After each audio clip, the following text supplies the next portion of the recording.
আসসালামু আলাইকুম। 13ই নভেম্বরকে ঘিরে নানান কর্মকাণ্ড কিন্তু সরকার আওয়ামী লীগ পাল্টাপাল্টি অবস্থানে আছে।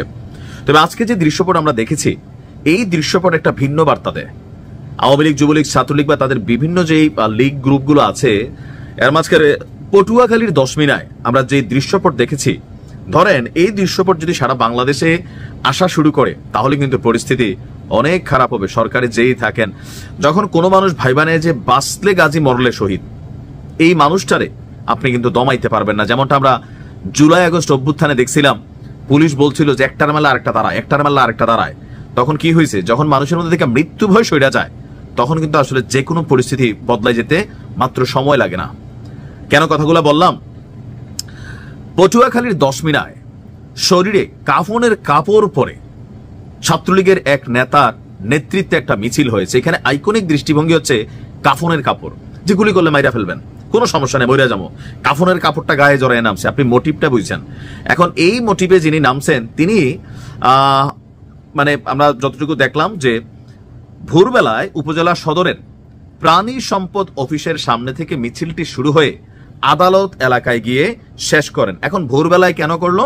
কারণ ভোরবেলায় করার কারণ হচ্ছে পরিবেশটা শান্ত থাকে, আর ওই মুহূর্তে মানুষ টানুষ বেশি থাকে না, পুলিশ টুলিশে সম্ভবত ঘুমায়, যার কারণে নিরাপদে একটা টাইম পাইছে। কেউ কেউ এটা দেখে ফেসবুকে হাসতেছেন, আবার কেউ বলতেছেন যে না, আস্তে আস্তে কিন্তু ছাত্রলীগ, আওয়ামী লীগ, যুবলীগের সাহসটা ভিন্ন দিকে যাচ্ছে। বলা হচ্ছে সামাজিক যোগাযোগ মাধ্যমে যে ভিডিও আমরা দেখেছি, সেখানে 10 মিনার সরকারি আব্দুর রশিদ তালুকদার ডিগ্রি কলেজে ছাত্রলীগের সভাপতি যিনি ছিলেন জায়েদ পেদা, নাম কি, গেদার ভাই পেদা, জায়েদ পেদা কাফনের কাপড় পরে সামনে থেকে এই মিছিলটির নেতৃত্ব দেন। মিছিলে একটা মোটামুটি ভালোই, এখানে ক্রাউড যেটা হয়েছে ভালোই, আপনার ছাত্রলীগের নেতাকর্মীরা এখানে কানেক্টেড হয়েছিল। সাবেক এমপি SM শাহজাদা ছবি সম্বলিত ব্যানার নিয়ে শেখ হাসিনা আসবে বীরের বেশে, আর কি শেখ হাসিনা আসবে দেশে বীরের বেশে, এবং নৌকা সহ নানান স্লোগান দেয় মিছিলে ছাত্রলীগের নেতারা। একই দিনে উপজেলার বিভিন্ন এলাকায় মসজিদ সহ শিক্ষা প্রতিষ্ঠানের দেয়ালে আওয়ামী লীগের স্লোগান লেখারও ঘটনা ঘটেছে।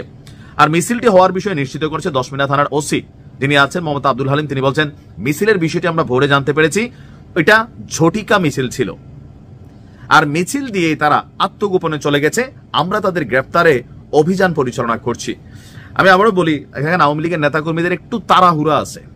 এই তাড়াহুড়াটা আপনাদের জন্য বিপদ নিয়ে আসবে। সামনে নির্বাচন, এমন কোন কর্মকাণ্ড আপনি করবেন না যেটার জন্য আপনার দল হিসাবে যে বদনামি ছিল সেটা আরো বাড়বে, অথবা ওই যে যারা বাংলাদেশে আছে নেতাকর্মী বিভিন্ন কারণে তারা কিন্তু গ্রেপ্তার হবে। সরকার কিন্তু খুবই হার্ড লাইনে আছে এই মুহূর্তে। নির্বাচনের আগে এটা সরকারের কিন্তু একটা শক্তি পরীক্ষা এক ধরনের।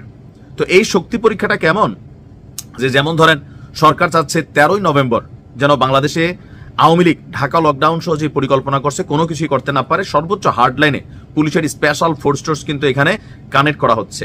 আবার আওয়ামী লীগ চাচ্ছে তারা ইজ্জত রক্ষার জন্য নামবে। আপনি দেখেন বিএনপি বলছে তারা সর্বোচ্চ প্রস্তুত, জামাতও সর্বোচ্চ প্রস্তুত। এই দিন আওয়ামী লীগ মাঠে নামা মানে পরিস্থিতিটা কিন্তু ওইরকম নাই। কেউ যদি মনে করেন ওই যে লগি বৈঠার যুগ, ভাই তখন আওয়ামী লীগ পলাতক ছিল না, শেখ হাসিনা বাংলাদেশে ছিল, আওয়ামী লীগের নেতা কর্মীরা বাংলাদেশে ছিল। এখন এই পরিস্থিতিতে আপনি এগুলা কইরা মানুষের কাছে আপনার নেগেটিভ ইমেজ তৈরি করবেন, কারণ বাংলাদেশের মানুষ এই মুহূর্তে একটা নির্বাচন চায়, এমন কোনো কিছু চায় না। আপনি রাজনৈতিক কর্মকাণ্ড করবেন ঠিক আছে, কিন্তু এগুলা দিয়ে যদি আপনি কোন রকম রাজনৈতিক কর্মকাণ্ড করতে চান, যে লকডাউন করবেন, অচল করে দিবেন ঢাকা, তারপরে যে এক মহিলার, এটাকে এআই ভিডিও কিনা জানি না, যে লগি বৈঠা নিয়ে আসার যে আহ্বান করছে, এইসব আহ্বান যারা করছে এআই ভিডিও হলে তো এটার কিছু করার নাই। বাট প্রকৃতপক্ষে কেউ যদি এরকম আহ্বান করে থাকে, এই মহিলা নিশ্চয়ই এতক্ষণে গ্রেপ্তার, যারাই ফেসবুকে পোস্ট দিচ্ছেন গ্রেপ্তার। আর টোটাল এই সিচুয়েশনটা 13ই নভেম্বরের এই মুহূর্তে বাংলাদেশের মানুষের কাছে আওয়ামী লীগের নেতাকর্মীরা কি ভাবছে জরুরি না, জরুরি হচ্ছে বাংলাদেশের জনগণের কাছে। জনগণের সাথে আপনার পালস বুঝা চলতে হবে, এটার বাহিরে গেলে আপনি বিপদে পড়বেন। এখন আমরা যতটুকু বুঝলাম যে এই ধরনের মিছিল ডেঞ্জারাস, দেখতে ভাল লাগবে আপনার কাছে, শুনতে ভাল লাগবে, কিন্তু দেখেন ভোরবেলা মিছিল দিছে, দৌড়ের উপর আমার পালাই গেছে, কাফনের কাপড় পইরা, রাজপথে তো আর দাঁড়াই থাকে নাই। তো এগুলো মানুষের কাছে হাস্যকর হয়, গেদানা পেদা।